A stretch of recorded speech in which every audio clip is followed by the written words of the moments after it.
Você é muito bem-vindo aqui no nosso canal Jaboque. Vamos orar, que o Senhor Jesus te abençoe. Estamos com mais um estudo para a glória do nome do Senhor Jesus. Sempre Deus tem nos dado estudo para a edificação do povo dele. Não se esqueça, você ainda não se inscreveu? Se inscreva aqui no canal, faça seus comentários, dá seu like e compartilhe.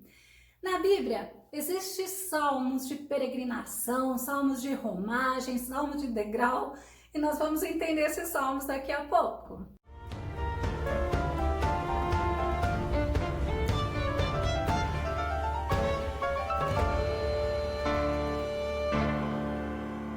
Eu amo aprender através dos salmos. E esses salmos são salmos que os judeus cantavam. E eles cantavam quando eles estavam indo para Jerusalém. Vamos ao tema de hoje. Salmo 125, confiança que nos ajuda a enfrentar as dificuldades. Como nós precisamos estar alicerçados na palavra de Deus para que tenhamos sempre confiança naquele que é fiel. O nosso texto base está justamente no Salmo 125, que é do versículo 1 ao versículo 5. Salmo 125 tem 5 versículos.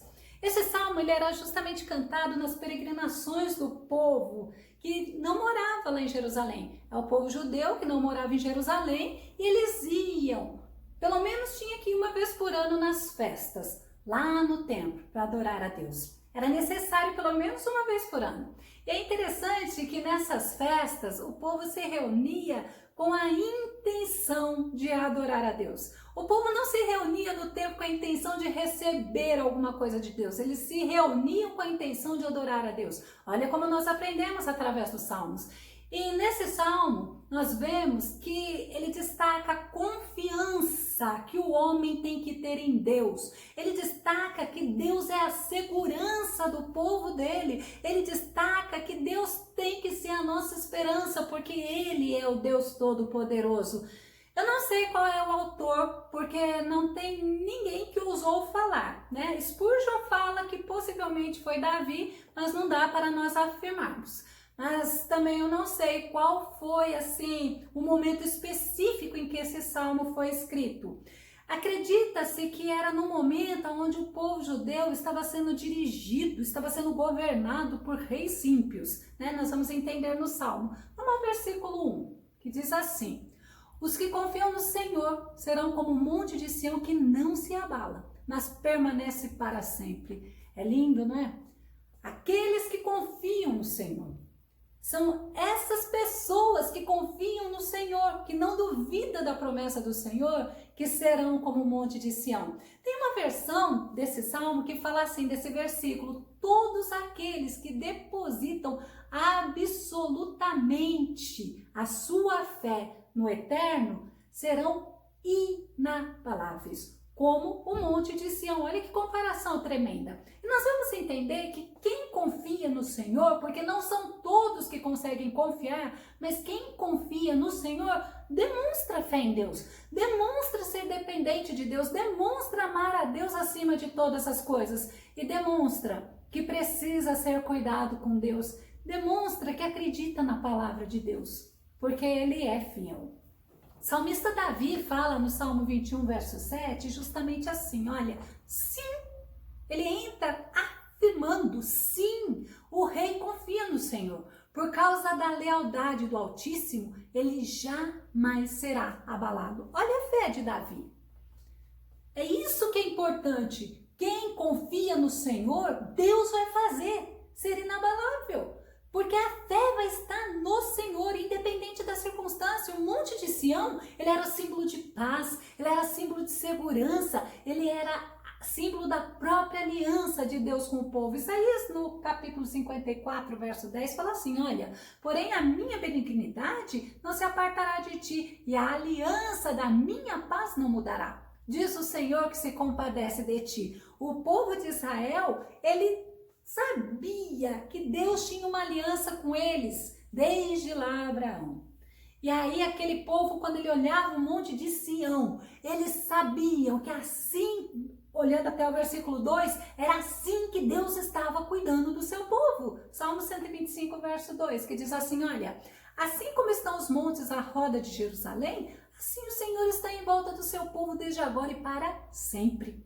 Olha que tremendo, olha que comparação. Os montes, eles estão à roda de Jerusalém. Jerusalém. Eu fico imaginando como se fosse até um círculo, a roda, né? E Jerusalém no meio, e eles ficavam imaginando o Senhor justamente com esse cuidado, com essa proteção. Jerusalém realmente era cercada por montanhas. Assim o Senhor está ao redor do seu povo. Nós somos povo de Deus. Eu vejo a ousadia do salmista falar e eu falo assim, opa, eu me incluo nessa, porque eu creio que o Senhor cuida de mim, que o Senhor está à minha volta. Eu creio nessa proteção de Deus, porque é isso que o salmista está querendo dizer. O Senhor, Ele dá proteção, o Senhor é Deus de misericórdia, o Senhor é Deus que nos ama. E esse versículo está mostrando que Deus, Ele tem cuidado e Ele protege o povo dele. Isaías 12, verso 6 fala assim: bradai com júbilo, exultai, ó habitantes de Sião, porque magnífico é o Santo de Israel entre o seu povo. É como se ele estivesse falando assim: alegre-se, povo de Deus, porque o Senhor está convosco e a sua proteção envolve você. A sua proteção te dá sustento, te dá tranquilidade. Alegre-se, povo de Deus. E a gente olha assim, quantas vezes nós estamos na dificuldade e não tem motivo aparente para se alegrar. Aí quando você olha para o Senhor, você só vê assim: Senhor, eu sei que o Senhor está comigo, eu sei que o Senhor está me guardando, eu sei que o Senhor está me sustentando. E a gente vê no verso 3 do Salmo 125, que é tremendo a gente entender, porque o cetro da impiedade não permanecerá sobre a sorte dos justos, para que o justo não estenda as suas mãos para a iniquidade. Olha, é como se fosse uma promessa de Deus. O cetro da impiedade, é por isso que os historiadores dizem que quando o salmista escreveu esse salmo, eles estavam sendo governados, dominados por reis ímpios, até mesmo por nações que subjugavam eles, e várias vezes aconteceram. Por quê? Porque eles deixavam o Senhor. E cetro da impiedade é justamente como se fosse o governo do ímpio, o domínio do ímpio. A gente vê que coisas ruins podem acontecer, mas é por um tempo determinado. Tem começo, meio e fim, porque quando nós confiamos no Senhor, nós colocamos isso diante de Deus. Deus, eu sei que isso tem começo, meio e fim, mas o Senhor vai me sustentar. Lembra de José?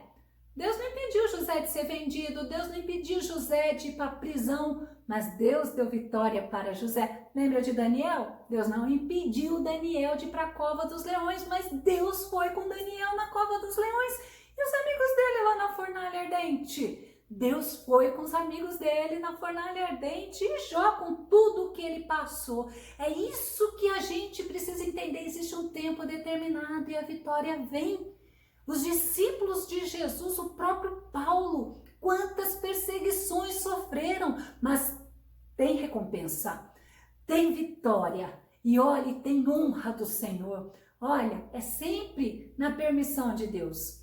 Até mesmo, sabe por quê? Porque no sofrimento nossa fé é verdadeiramente provada. Segundo Coríntios 1:5 fala assim: porque como as aflições de Cristo são abundantes em nós, assim também é abundante a nossa consolação por meio de Cristo.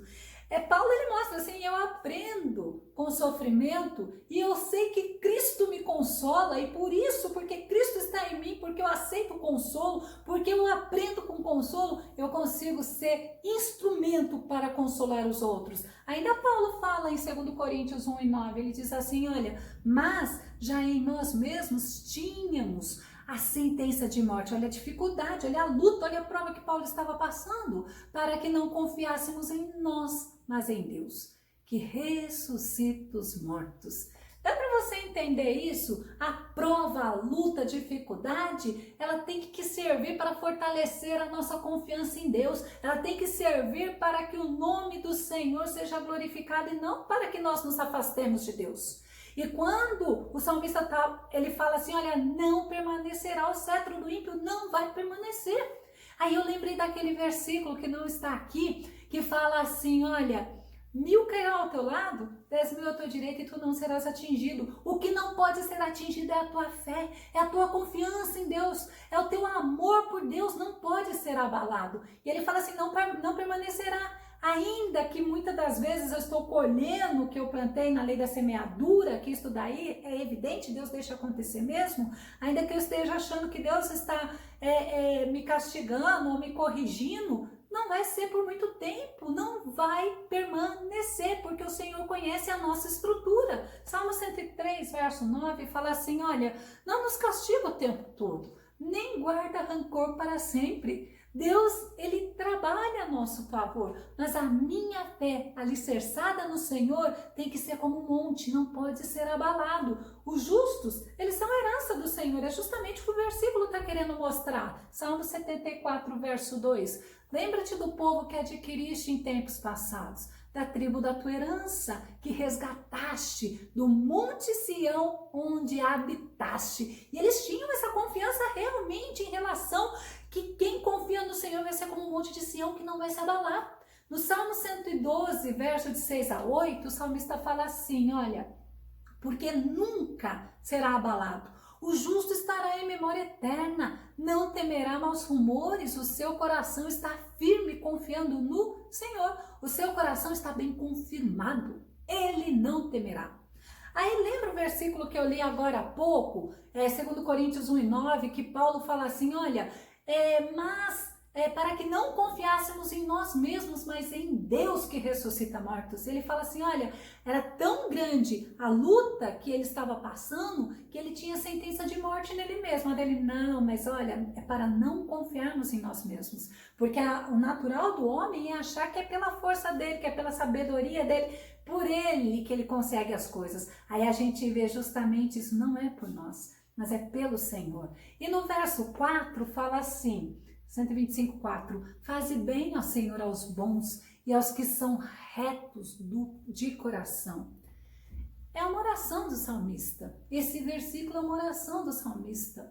É uma súplica, Senhor, faze bem aos bons e aos que são retos de coração, aqueles que têm atitude correta para contigo, para com as pessoas, aqueles que amam o Senhor, aqueles que andam com o Senhor. Faze bem, Senhor, a essas pessoas. E no Salmo 119, de 1 a 3, o salmista fala assim, olha, bem-aventurado ou feliz os retos em seus caminhos, que andam na lei do Senhor, bem-aventurados que guardam seus testemunhos e que o buscam com todo o coração.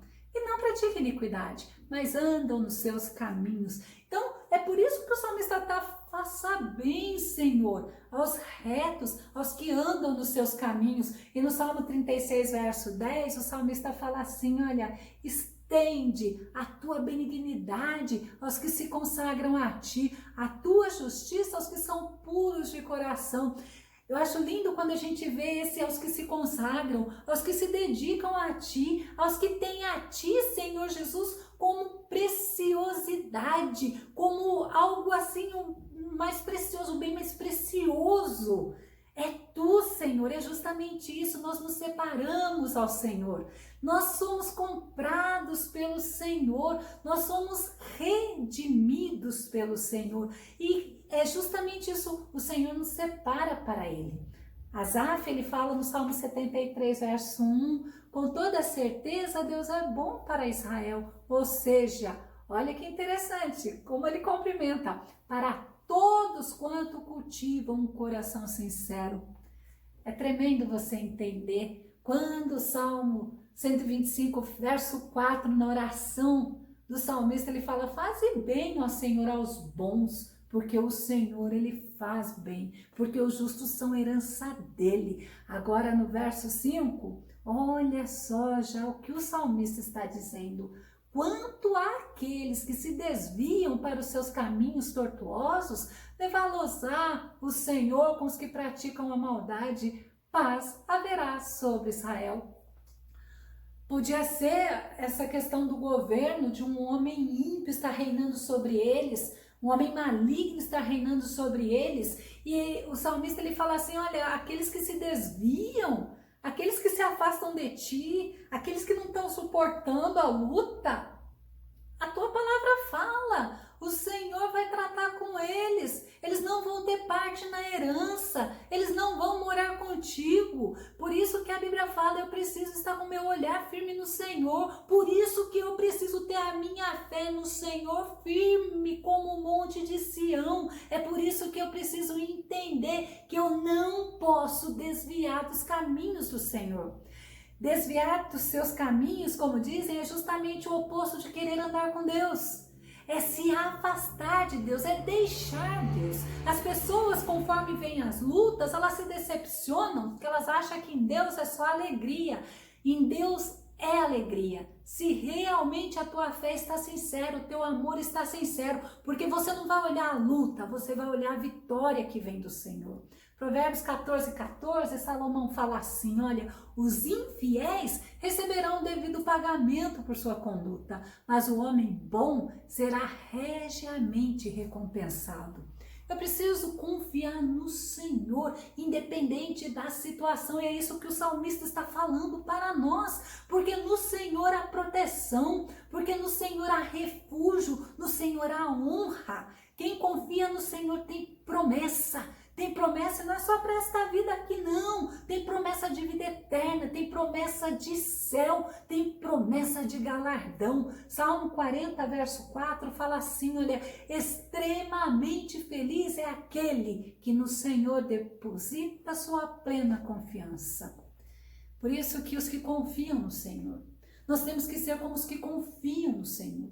Nós temos que ser como aqueles que olham para os montes e veem assim é o Senhor conosco. Assim é o Senhor que nos protege, que nos segura. Assim é o Senhor que nos sustenta. É interessante que em Mateus 7:23, o próprio Jesus fala assim, então lhes declararei para aqueles que se afastaram, para aqueles que deixaram o Senhor. Nunca os conheci. Afastai-vos da minha presença, vós que praticais o mal.